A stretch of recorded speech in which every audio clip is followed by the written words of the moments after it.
this is Ashley, and today we're going to make chicken empanadas. So we start with our chicken breast and our spices, the onion, garlic, sage, rosemary, and thyme, and this all goes into the crock pot along with salt and pepper.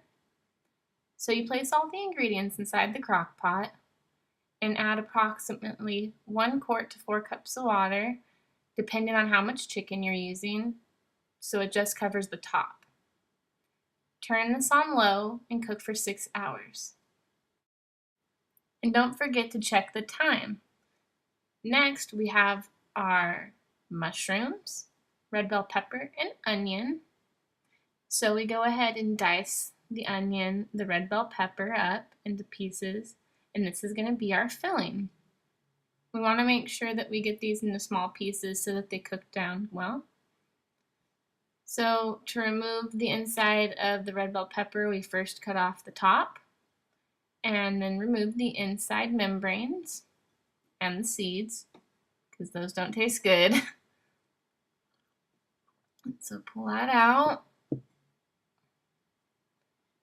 And then we begin to cut the bell pepper into strips and also dice those into small squares. And the same goes for the mushrooms. So once those are all done, we got those all diced up. We check the time. Whoa, wow, it's time. We pull the chicken out. It's a crock pot that's been cooking for 6 hours. Make sure you use tongs, it's hot. So then we shred the chicken up into small pieces, like so. Oh, hey Poncho, here you go, buddy. Don't worry, I cleaned my hands. Next, you add the onion and diced bell pepper into a pan with some oil and cook that until it turns kind of an orangish color, and you'll see. Make sure you stir that up. So I'm going to stir this up a little bit. And then it's going to be done. This is what it looks like. Can tell it's an orange color. Next step, adding the mushrooms. I make a little pit in the middle of the pan so that I can get those mushrooms started and incorporate that into the onion and red bell pepper. And when that's done, mushrooms will look like this. They are browned and cooked. Next, we season the meat before we add it in. And once we add the meat and incorporate it in, it looks like this. The next important step is to make a roux, the flour and the butter. So I've melted butter in a pan. Then, once it's completely melted, I will add the flour in. And this is what it is to make a roux. You can also use oil, like olive oil, depending on what you like. I just do it by eye. So I add it in and make sure that the butter completely dissolves the flour and that there's no clumps inside of the flour.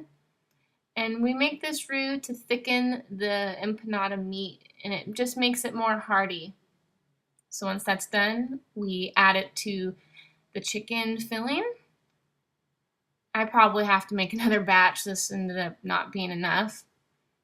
So the next step is to assemble the empanada. I take about 2 scoops of chicken and then make sure that actually fits in there. And the important part is closing it. Now everyone has their own technique, and I like to do the braided look, or you can take a fork to the edge, whichever is easier. And so I'm going to go ahead and close this together, making sure it's really smashed. And then I'm going to gently crimp the edges in sort of a twisting manner to make this braided closure so that the dough sticks together and the insides don't fall out while it's baking.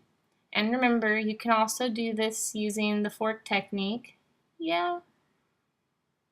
And we cover those with egg wash so they have a nice golden color. Then I'll go ahead and make another one. Same technique. And voila!